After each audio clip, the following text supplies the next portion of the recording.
Meron na naman nga akong bagong alagaan at nakita nga pala ni tatay to at sobrang nga siyang nagulat at yan nga pala yung reaction niya.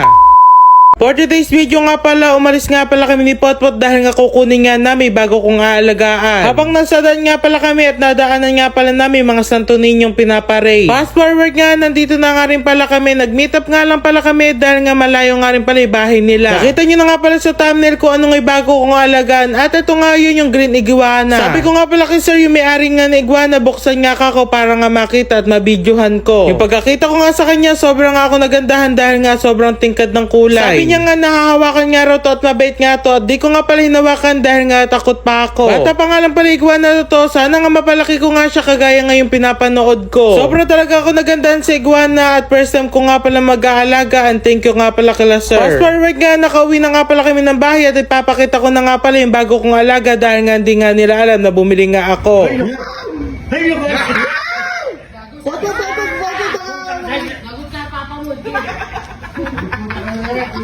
Sobra talaga natakot si tatay at yan nga pala yung reaction niya. Dito nga pala, kinukuha nga pala ni Potpot yung iguana. Nilalabas niya nga pala at kukunin niya at natakbo nga pala si tatay sa labas dahil nga takot na takot nga siya dito. Sobrang ganda nga pala nito at sobrang bait pa at napakaganda pa ng kulay niya. First time ko nga pala mag-aalaga ng iguana. Comment nyo naman dyan sa baba kung paano nga siya lalagaan at kung ano yung pwede at hindi pwede sa kanila. Di ko pa nga rin pala nahawa kay iguana dahil nga sobra pa ako natatakot at napakadikit nga pala nila kumapir. Ganyan nga lang pala ginagawa ko, hinihimas-himas ko nga lang pala at ang lambot nga pala ng balat nila. Kung makikita nyo nga pala iguana, nagsishad nga siya or nagmamol. Kailangan nga pala ng kapitan ng mga iguana kaya man kumuha nga sila ng kawayan at ilalagay nga pala nila dito sa cage. Ito nga pala yung bagong alaga, green iguana at comment nyo naman dyan sa baba kung ano nga masasuggest nyo sa aking pangalan sa iguana na to. Dito ko nga pala nilagay yung bago kong iguana dito nga sa mga exotic pets ko. Sabi nga pala sa akin yung kinakain nga pala na iguana yung mga lips kaya man kukuha nga ako dito ng pechay at yung malunggay. At ito nga lang pala kinakain nila at di nga pala sila magastos sa pagkain dahil yung mga alaga ko nga napakamahal nga ng kilo ng pagkain. At ito nga iguana na to dito nga lang sa likod ng bahay namin at kukuha nga lang pala ako ng pagkain niya. Nilagay ko na nga rin pala yung mga gulay dito at kabod niya nga rin pala kinain at nagustuhan niya nga yung pechay. Pag-ubos nga pala ng pechay at nilagay ko na nga rin pala itong malunggay para nga makain niya na rin. Sa tingin ko nga konti pa nga itong mga alaga ko kaya may comment nyo naman dyan sa baba ko anong yung marirecommend nyo sa aking alagaan at idadagdag ko nga sa mga alaga ko. Yung nakaraan nga pala, pumunta nga pala kami dito sa school nga ng John Jay para nga ibigay nga sa mga bata yung prize nga nila. Char, Eme!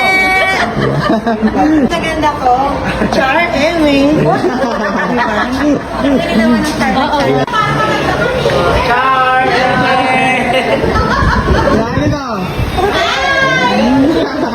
Kami na sa Bulacan. Pinapapunta na nga pala dito yung mga bata yung nanalo nga ng dance festival para nga mabigay ko na nga yung mga prize nila. Tatlo nga pala yung nanalo kaya man tatlong ang prize ang ibibigay ko. Deserve nga pala nila ng prize dahil nga napaka-effort nga nila sa costume at napakagagaling pa nila sumayaw. Dito na nga pala yung tatlong section nga nanalo at ibibigay ko na nga pala yung mga prize nila. So once again, congratulations sa pagkapanalo nyo dun sa Festival Dance Competition para sa inyo understanding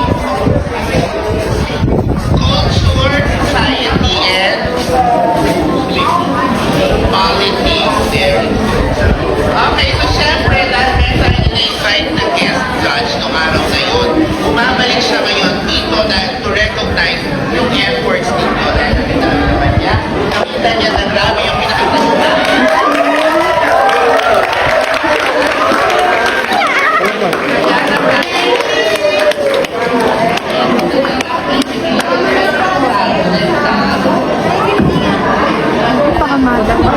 Galing niyo po sumayaw. Yun lang po.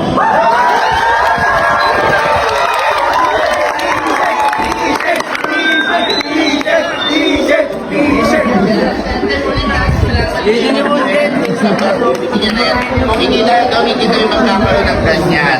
Okay? So, i-award na po natin. I-award po natin ba? Ayan. Siyempre, ang ating second runner-up, walang iba kung hindi ang 12 Gas A.